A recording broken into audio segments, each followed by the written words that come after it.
नमस्कार, मैं अजय शास्त्री आपके सामने उपस्थित हूँ कक्षा 7 रुचिरा भाग 2 का पहला पाठ लेकर, जिसका नाम है सुभाषितानी।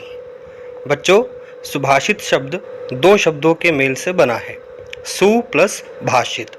सु का अर्थ होता है अच्छा या मधुर और भाषित का अर्थ होता है वचन। तो इन दोनों को मिला करके इसका अर्थ होगा अच्छे वचन या मधुर वचन। बच्चों, इस पाठ में 6 श्लोक दिए गए हैं जो बहुत ही शिक्षाप्रद हैं, और शिक्षाप्रद श्लोकों का हमें जीवन में बहुत लाभ मिलता है। तो आइए बच्चों, पढ़ते हैं पहला पाठ सुभाषितानी। सबसे पहले बच्चों हम श्लोकों का सस्वर गायन करेंगे, फिर उनका अन्वय पढ़ेंगे और लास्ट में उसका अर्थ जानेंगे। तो आइए पढ़ते हैं पहला श्लोक। पृथिव्यां त्रीणि रत्नानि जलम अन्नम सुभाषितम मूढ़ै पाषाण खंडेषु रत्न संज्ञा विधीयते। इसका अन्वय है, पृथिव्यां त्रीणि रत्नानि सन्ति जलम अन्नम सुभाषितम च मूढ़ैः पाषाण खंडेषु रत्न संज्ञा विधीयते। अब देखो बच्चों, इसका अर्थ क्या होगा? पृथिव्यां त्रीणि रत्नानि, इसका अर्थ है कि पृथ्वी पर 3 रत्न हैं। वो रत्न कौन कौन से हैं? जलम, अन्नम और सुभाषितम। जलम यानी पानी, अन्नम अर्थात अनाज, और सुभाषितम माने अच्छे वचन। मूढ़ई, बच्चों मूढ़ई का अर्थ होता है मूर्ख, बेवकूफ़। तो मूढ़ई पाषाण खंडेषु, जो मूर्ख व्यक्ति होते हैं उनके द्वारा पाषाण खंडेषु, पाषाण कहते हैं पत्थर को, और खंडेषु का अर्थ होता है टुकड़ों में। मूर्ख लोगों के द्वारा पत्थर के टुकड़ों को रत्नों की संज्ञा दी गई है। अर्थात मूर्ख लोग पत्थर के टुकड़ों को रत्न समझते हैं, जबकि असल रत्न तो जल, अन्न और सुभाषित है। आगे बढ़ते हैं बच्चों। सत्येन धार्यते पृथ्वी सत्येन तपते रविः सत्येन वाति वायुश्च सर्वं सत्ये प्रतिष्ठितम्। इसका अन्वय क्या होगा? सत्येन पृथ्वी धार्यते, सत्येन रविः तपते, सत्येन वायुश्च वाति, सर्वं सत्ये प्रतिष्ठितम्। अब देखो इसका अर्थ क्या होगा कि सत्येन धार्यते पृथ्वी, सत्य से पृथ्वी धारण करती है। सत्येन तपते रवि, और सत्य से ही सूर्य तपता है, अर्थात सूर्य प्रकाशित होता है। सत्येन वाति वायुश्च, सत्य के द्वारा ही हवा बहती है, और सर्वम सत्ये प्रतिष्ठितम, सब कुछ सत्य में ही स्थित है, सब कुछ सत्य में ही समाहित है। तो बच्चों, हमें हमेशा सच बोलना चाहिए। आगे बढ़ते हैं नेक्स्ट श्लोक की ओर। दाने तपसी शौर्ये च विज्ञाने विनये नये विस्मयो नहि कर्तव्यो बहुरत्ना वसुंधरा। इसका अन्वय करते हैं कि दाने तपसी शौर्ये विज्ञाने विनये नये च विस्मयो नहि कर्तव्यो यतो ही वसुंधरा बहुरत्ना अस्ति।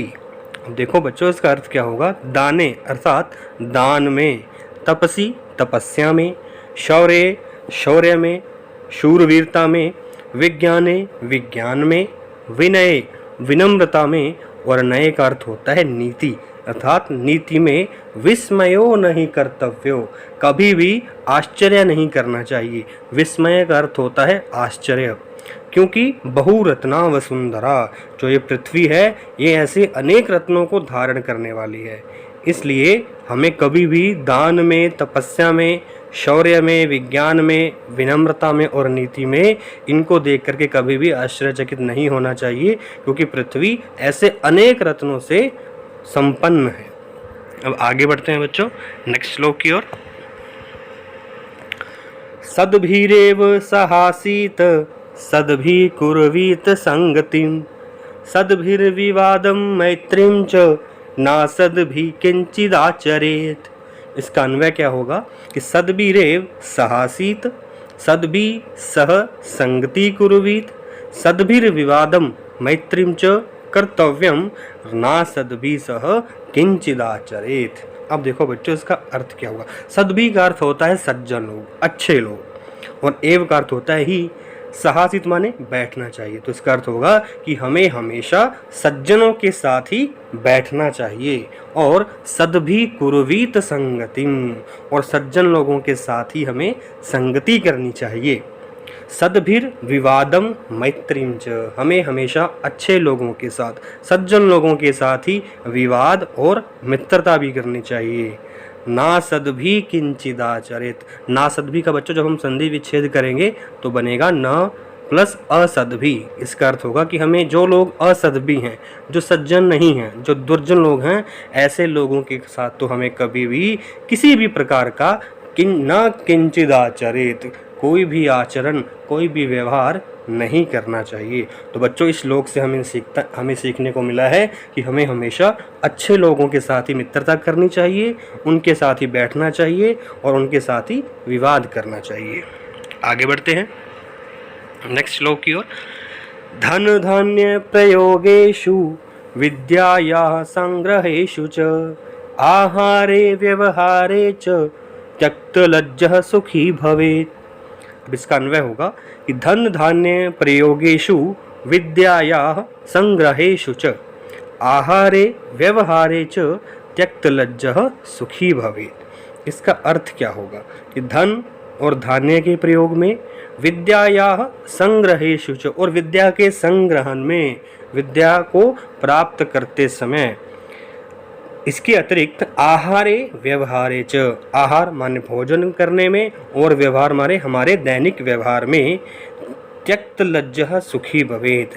त्यक्त का मीनिंग होता है छोड़ना, लज्जः माने शर्म को, संकोच को, कि हमें इन सब चीज़ों में शर्म को त्यागना चाहिए, संकोच को छोड़ना चाहिए, तभी सुखी भवेत्, तभी हम सुखी रहेंगे। तो बच्चों इसका अर्थ होगा धन और धान्य के प्रयोग में, विद्या के संग्रह में, आहार और व्यवहार में जो व्यक्ति लज्जा नहीं करता, संकोच नहीं करता, वह हमेशा सुखी रहता है। अब आगे बढ़ते हैं इस पाठ के लास्ट श्लोक की ओर। क्षमावशी कृतिर्लोके क्षमया किं न साध्यते शांति खड्गः करे यस्य किं करिष्यति दुर्जनः। बच्चों इसका अन्वय होगा कि क्षमावशी कृतिर्लोके क्षमया किं न साध्यते यस्य करे शांति खड्गः अस्ति दुर्जनः तस्य किं करिष्यति, अर्थात किमपि न। तो इसका अर्थ क्या होगा कि क्षमा वशीकृति लोके, क्षमा को कहते हैं, और वशीकृति का अर्थ होता है वशीकरण, लोके का अर्थ होता है संसार में, कि इस संसार में सबसे बड़ा वशीकरण क्या है, वो क्षमा है। क्षमया किम ना साध्यते, क्षमा के द्वारा हम क्या नहीं साध सकते हैं, हम क्या नहीं सिद्ध कर सकते हैं, अर्थात क्षमा से हम सब कुछ प्राप्त कर सकते हैं। जब हम किसी को क्षमा कर देते हैं तो वो हमारा मित्र बन जाता है ना। तो इस प्रकार से क्षमा से हम सब कुछ प्राप्त कर सकते हैं। और आगे कहा गया है कि शांति खड्ग करे यस्य, यस्य माने जिसके, करे का अर्थ होता है हाथ में, जिसके हाथ में शांति खड्ग है, शांति रूपी तलवार है, किम करिष्यति दुर्जनः, दुर्जन व्यक्ति उसका क्या करेगा, अर्थात दुर्जन व्यक्ति उसका कुछ भी नहीं बिगाड़ सकता है।